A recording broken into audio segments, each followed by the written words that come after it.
Okay, let's begin. Alright everyone, I welcome you all to my YouTube channel. My name is Aditya Dhaigude and this video is going to be about my review of 6 months in Ireland and how my journey was. Everything about you should need to know if you're a student planning to come here, how things are going to turn out for you, yada yada yada. Stay tuned. I'm a Masters in Computing student at Dublin City University. I completed my bachelor's back in India in computer engineering. It was a 4-year course at Pimpri College of Engineering and Research, PCCOE and R, which is kind of a famous college. After that, I graduate. I also have some job experience. I worked at National Stock Exchange of India via this company called Tata Consultancy Services. I was a TCS digital candidate. My job role was working using C++ and Linux systems. So as the National Stock Exchange of India handles a lot of high frequency trading algorithms and stuff which have to be coded in a certain language, which is C++, which is really good at handling high frequency speeds. And like as every really good secure servers use Linux, they use Linux too. So we happen to use Linux profiling tools and etc, a lot of technical stuff there. So now I know what you guys must be thinking. Aditya, why Ireland? So guys, the thing is, like, I was having such a lovely job. I was getting paid really well. Everything was going so nice. Everything was so stable. I was having a job, which is not a thing in this economy. And everything was like rainbows and strawberries. So I had an idea. Everything was so stable. How about I take a break and hit it in my head and head for a master's in a really unstable economy? I'm just kidding. The thing is, I was having a really great time doing my job. I loved it. I loved what I did. But I had this unsatiated hunger for good exposure. I really wanted to put myself out there, learn more new things, and head to a place with better opportunities. So I chose Masters in Artificial Intelligence. Like, my whole course goes like, it's a Masters in Computing, which majors in AI. Why did I choose it? I really started to like the concept of machine learning. I actually began to learn about it in my free time when I was working at my job. I was getting my hands into it. And I had really good amount of hunger too. So I chose Masters in Artificial Intelligence. My whole course goes like Masters in Computing, majors in Artificial Intelligence. 2 things for that. First, I was really getting fond of machine learning. I was trying to learn it in my free time when I was working at my job. Also, I had this unsatiated hunger. I really wanted some good exposure at a really fast rate. Hence, I chose Ireland. Also, a sneaky thing. I have a brother, a cousin brother who has been living here for 10 plus years. He is also an Irish citizen at this point, and really loving sister-in-law here. So the networks could be really of really good use for me. And this was a really calculated move of thinking of going to Ireland. I did take literally 1 year to think about this, of what to do, what not to do, where should I be pursuing my master's. I did have options to go to United States, Australia, Germany, other places, and Ireland, but I took Ireland as my gamble, as my calculated risk. Okay, so how is Ireland? Ireland is a really small country just beneath the United Kingdoms. It is as small as the state of Assam or the state of West Bengal. This does not come under Schengen region because, like, I don't know, it does not come under Schengen region. It does come under European Union. It does not come under United Kingdoms either. Some people confuse it that Ireland does come under United Kingdoms. No, the Northern Ireland, which is separate from the country of Ireland, comes under the United Kingdoms. If you're coming here as an Indian citizen and you get the Irish visa, the Ireland visa, you cannot travel to the United Kingdoms or any of the Schengen countries. Unlike if you get a United Kingdoms visa, you can travel across the United Kingdoms, that is Scotland, Wales, England, and the Northern Ireland. But if you get if you get a Schengen visa for a country like Germany, you can travel across all the Schengen countries. It is not like here. Ireland, you can just stay stuck to Ireland. That's it. You can't travel anywhere. Okay, now let's talk about the Irish weather. I know Irish weather is really infamous for a lot of rain and a weather which is really windy. Yes, it is true. Ireland does get a lot of rain and weather is kind of windy, but that's not the full story. Let me explain. Listen to me. I came to Ireland in September 2025. The weather was really nice. It was really pleasant. It was quite sunny in September. Yes, I know. That was beginning of autumn. Actually, the weather was getting a bit cold, but it was like I can handle it without any sweater or anything. It was really nice. The sun used to set around 7:30, 8 o'clock. Yes, I was having a lovely time. But then comes winter. Yes, winter gets rainy, chilly, and windy. So those three things are a really horrible combination. The temperatures did drop to like -5 degrees Celsius at max during the winters in the Dublin county. It does get really cold in the western part of Ireland. As west you go, it gets cold and snowy and whatnot. But I'm telling you about the Dublin county, the county I am in right now. Now, actually, I'm approaching summer. It is the month of March. The sun has started to go down at 6:30 because during the winters it used to set really early. It was really like 4:30 p.m., which was really weird for me from the place where I come from. And yes, it was a kind of a boring situation. But now, as March has approached, the sun is starting to set at 6:30 p.m. Soon it will set at 10 p.m. Imagine having sun throughout the day. It will be so energetic, and it will be weird, no, nonetheless. But I'll be so energetic, and I'll be so happy. Also, the weather is becoming really nice. If I go and check on the weather app, which is really accurate, which is quite accurate here in Ireland, it shows tomorrow it's going to rain, and the rest of the week is going to be sunny and a bit of cloudy. So most of the time it's going to be sunny, which is going to be really nice, and it's going to just get better in the summer, and that means we really have some hope. Also, I would like to mention the summer in Ireland is as good as the winters in Pune. I come from Pune. It is a lovely city, and the winters in Pune are really nice. They are really warm, welcoming, and cold, like the nice amount of cold. So yes, Irish summers are one of the best summers, and if you guys come here, you will find it lovely. Yeah, stay tuned for any Irish summer vlogs if I post. Alright, now let's talk about Irish people. Trust me, these lads have to be one of the most fun people to be around. They love sports, they love the things that they do. Ireland has their own version of some sports, which is called Gaelic football and hurling, etc.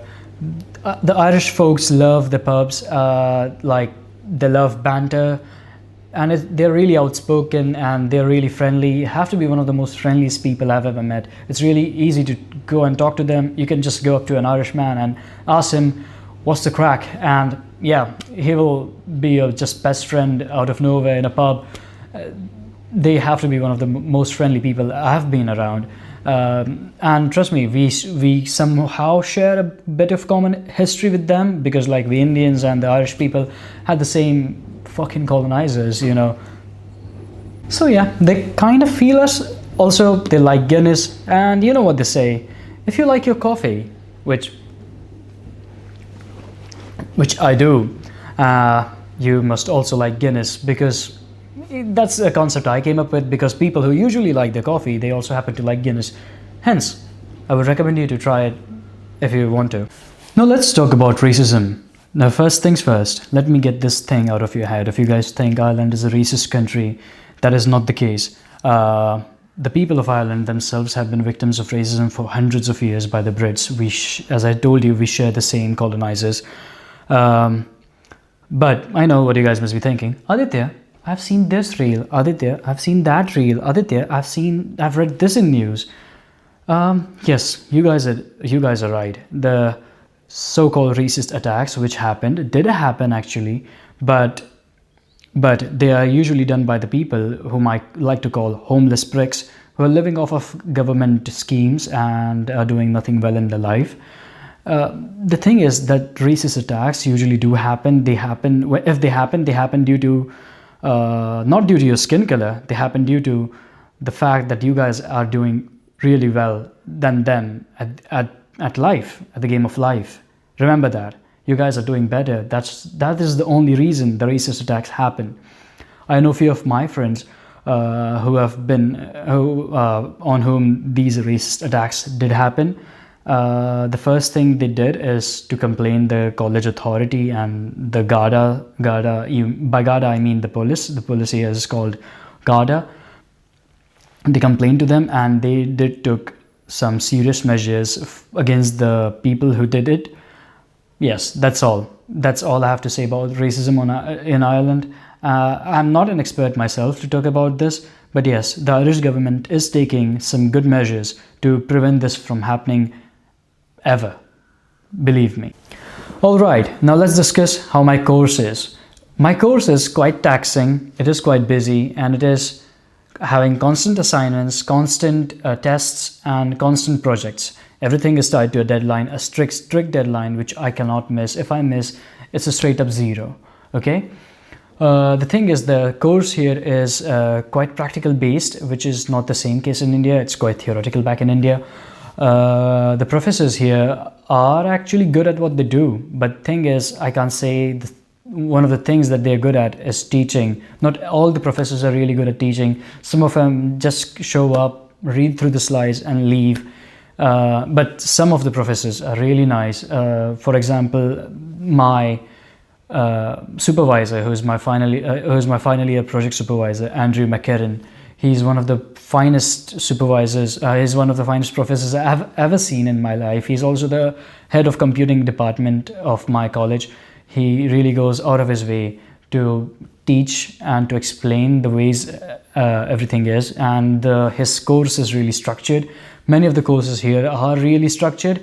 But yes, sometimes I feel like they're just rushing it through, or the professors don't teach good enough, and they could have done it better. Also, my course is one of the courses which is actually quite busy, quite tightly knitted, which is not the case with a lot of other courses. Like if you come here for law or some other courses like pharmacy or something, the courses there are a bit loosely knitted. They are not that busy, which also leaves you a lot of room for part-time and other stuff.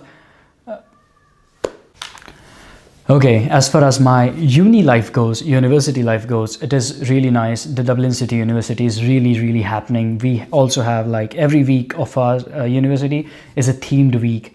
The Students' Union in Dublin City University is really active. We have a lot of fun activities. We also have a pub in our college, which is, like, I know it's quite unusual. It's kind of a European thing. It's not the same in India. It's really weird. It was really a cultural shock for me when I saw this. It's really fun. We have a lot of activities to do. The people in my uni are really nice. They're fun to talk to, and I'm having a blast. Like, I'm having a really fun time at my university. Now let's talk about part-time jobs. Okay, let me get this fact clear that right now I'm not doing any part-time. You may ask why? Because my course is actually quite taxing. As I told you guys, it's just 1 year course. I have like 8 subjects, 4 each semester, and a lot of projects, a lot of everything. And like, I don't have to do a part-time as of now, because like my funds are taken I have been taken really good care of. I know not everyone is that privileged, and some of you might have to clock in some good amount of hours. The international students who come on a stamp 2 visa, they can clock in 20 hours per week, and the pay here is really nice. It is like 13.5 euro per hour. That's the baseline payment that you must get if you're working part-time. I think if you're sharing your accommodation with someone, that means if you're sharing your room with someone, then yes, 20 hours per week should get you covered in for the whole month. Yeah, that's pretty much it. And like, if you really want to land a good part-time, you will need hustle, connections, and a lot of patience. Everything, all 3 of these, this is the magical recipe for landing a good part-time job. And you should get through the month, and you will have some amount left for your leisure time which you want to spend on while going out or going to roam here and there, something like that. Oh, now we are coming at a really exciting part of this video, the job market. Yes, it is true, the job market in Dublin is actually bad at this moment, but let me explain. The jobs here require good amount of skill, which is proven, like you can prove that you have those skills. They require really good amount of command on English language. You should be able to hold yourself in the interviews, in the conversation. You should be able to express yourself really nicely and present yourself really nicely. And yeah, you should be able to do whatever you say you can do in the resume. Please do not lie in the resume. As far as my experience goes, while you're in university, all you can do is apply for grad roles. Grad roles are just the entry-level jobs which you can land. The cap for grad roles is for 2+ years, but there is a preference for grad roles. They usually prefer the European students first. And the second, you can always apply for internships. The thing with internships, there is no preferred bias there. They are really open to everyone. But yes, they are actually less in number, and you have to work your way through. Just be really consistent to land any of those. That's all. But it's really unlikely that you will land a grad role. But yeah, there's always hope, because one of my friends did. Trust me, one of my friends did land a job, and I mean a grad role, and she's Indian by nationality. Since I've been here, I have had 3 interviews, and two of them were full-time roles. One of them was a part-time role. For the part-time role, I'm yet to get some feedback, which it just happened like 3 weeks ago. And the 2 full-time roles, both of them asked me if I have a stamp 1G, that is a graduate stamp. So you get a stamp 2 when you arrive here as a student. Stamp 2 is basically a student stamp. Once you graduate, you get a stamp 1G. That's a graduate stamp, which gives you rights to work in Ireland full-time for 2 years. After that, a company has to sponsor you if you want to go forward with your stamp and get a residence permit here. I mean, a residence, permanent residence or something like that in Ireland. But and you should also end up in critical skills, which are the list of skills which they have. It's like you guys can do your research, or if you guys want a real detailed video about the stamp system, just let me know in the comments below. Okay, so as I said, like I got 2 full-time roles. Both of them asked me if I have a stamp 1, which I don't, and I don't think so many of them will entertain me. Many of the companies have a compliance issue. A student must be on stamp 1G at least to start his job ASAP, and most of the companies are hiring for the times when you'll actually graduate. I mean, like like the job comes and they usually fill it in, like they want to fill it in within a month or something. That's why they would ask you to come in as soon as possible, or like if you have a stamp 1G or something like that, because companies really have compliance issues with the stamp 2 system, and that's the hard truth that you have to live with, and you can't do anything about it. The good thing is the internship one, they have told me that I can work full-time because it starts in summer. Also, when summer and during the summer and winter breaks, a student can work full-time as soon as possible, and they can graduate and whatnot till that time. So yeah, a lot of things would get easy for you guys. Then all right, that's all. That's my whole summary for 6 months in Ireland. That's my whole journey at this point. Thank you for watching. If you guys want me to make any kind of videos on topics related to this or something around this, please leave a comment in the comment box below. I'll go through them and see you in the next one. Thanks for watching.